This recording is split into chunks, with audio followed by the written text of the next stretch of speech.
probably my favorite thing to discuss with everybody. Because I don't want you to see it as something that's difficult to do. Because there's a lot of misinformation out there. A lot. If you get the right attorney involved, your process is a lot faster and it's a lot better. Let me ask this question, not cheaper, definitely not. Good things cost money.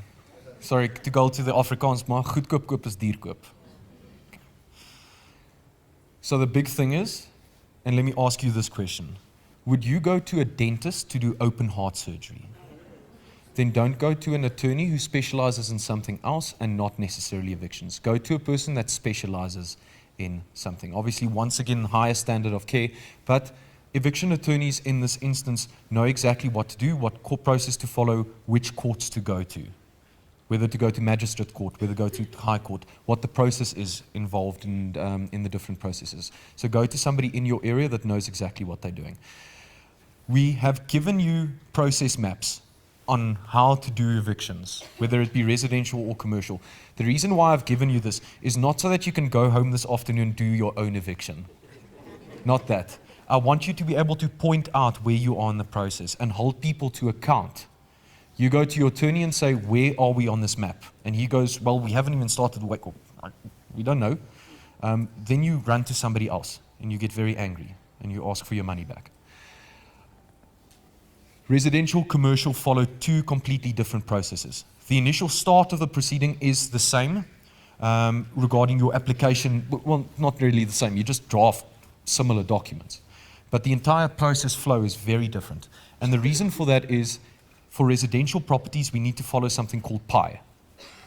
Anybody heard about PI before? It's not the one you eat. It's the piece of legislation. Prevention of Illegal Evictions and Unlawful Occupiers of Land Act. Quite a mouthful. But you need to follow a process, because you need to follow this process to evict somebody. So I'm going to show you exactly how the residential side of things work. Things that kick out eviction time and make them longer is, first things first, if the landlord has been naughty. You're going to ask me, how can he be naughty? If the tenant goes to court and says, the landlord switched off my electricity 3 times during the last month, then the court goes, not a chance. And they give the person a longer time period to stay in the property. The other things are, and the other provisions are, protected persons in terms of PI. So you've got things like woman-headed households, you've got people that are disabled, you've got elderly, and you've got children. As soon as you have a party that's in those groups, it doesn't mean you can't evict. It means that your process for residential might just take a little bit longer. You'll get your eviction, but they'll say they have a longer time period to actually vacate the property. Nonetheless, you've still got a claim for that rental while they're on that property as well. So, arbitrary eviction, spoliation, big thing currently in South Africa. Please don't go and do them. If you need to do an eviction, go to somebody who can do the eviction for you. The other question that we do get asked incredibly often is, but now the landlord has to pay all this money to evict somebody. What is property investment? It's an investment. What does investment carry? Risk. It's exactly the same as if you buy shares, if you buy gold or invest in a different company. That thing could fall completely through the floor.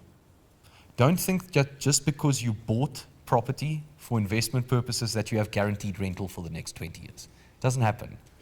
You need to protect yourself. Protect yourself with a good lease agreement. And when evictions come around, do them quickly, do them fast. Send your letters of demand very quickly.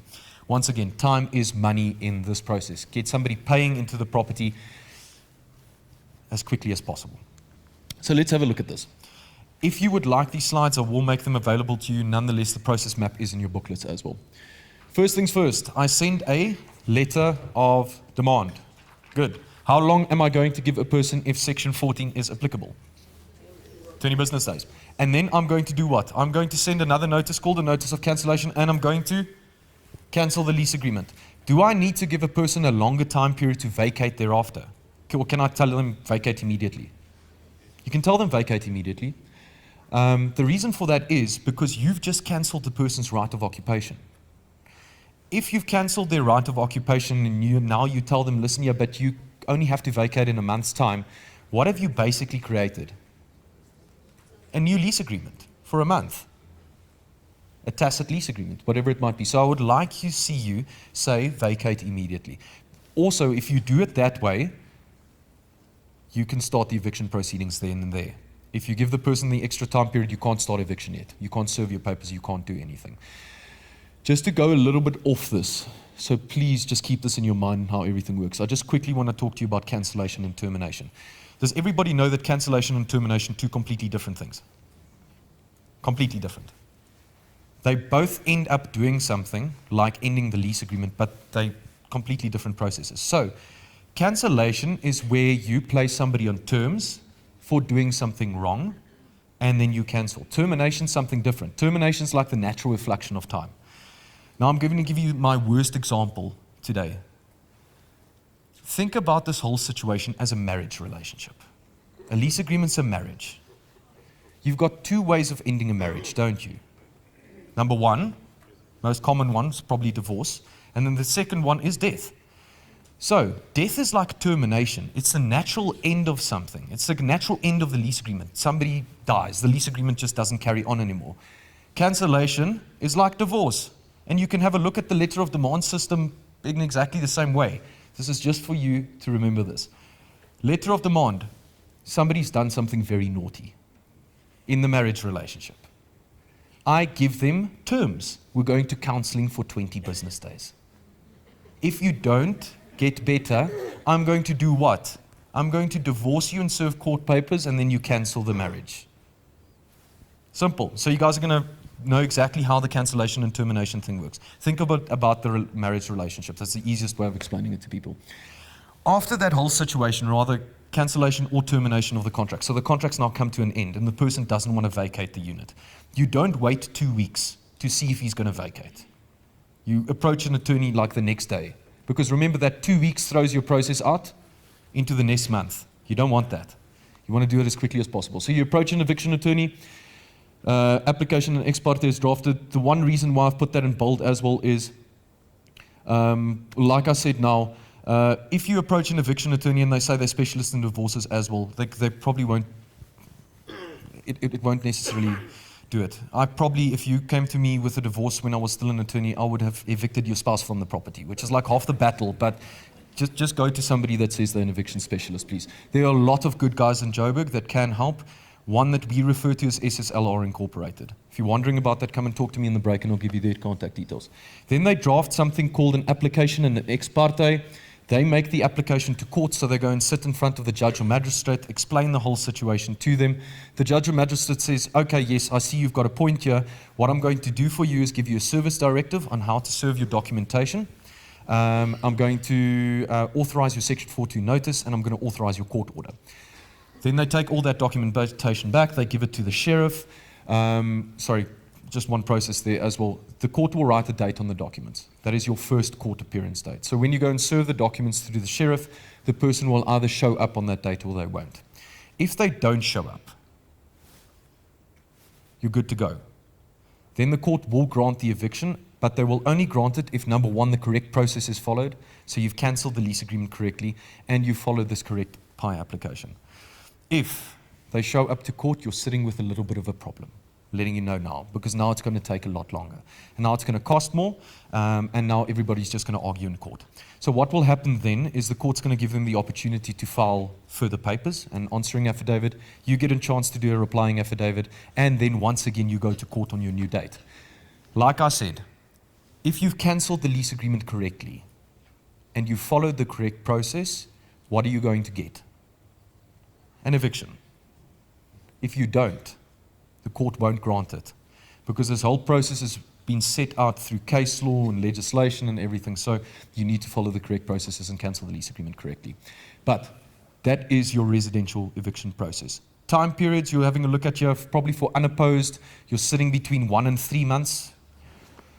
Opposed evictions, you're probably sitting between 4 and 7 months, depending on how bad it actually gets. But that is unfortunately the process and time process involved. The courts are very, very busy.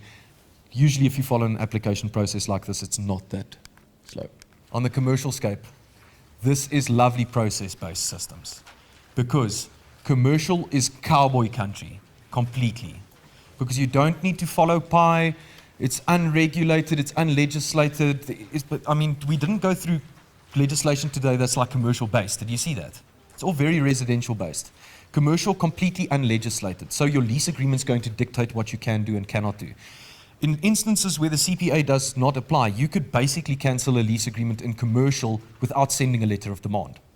The person doesn't pay. It's possible to do so if you've got it written into your contract. So you can do a lot of things differently. But the process and the application base follows a similar thing, but it's a completely different process that doesn't follow the PI application route.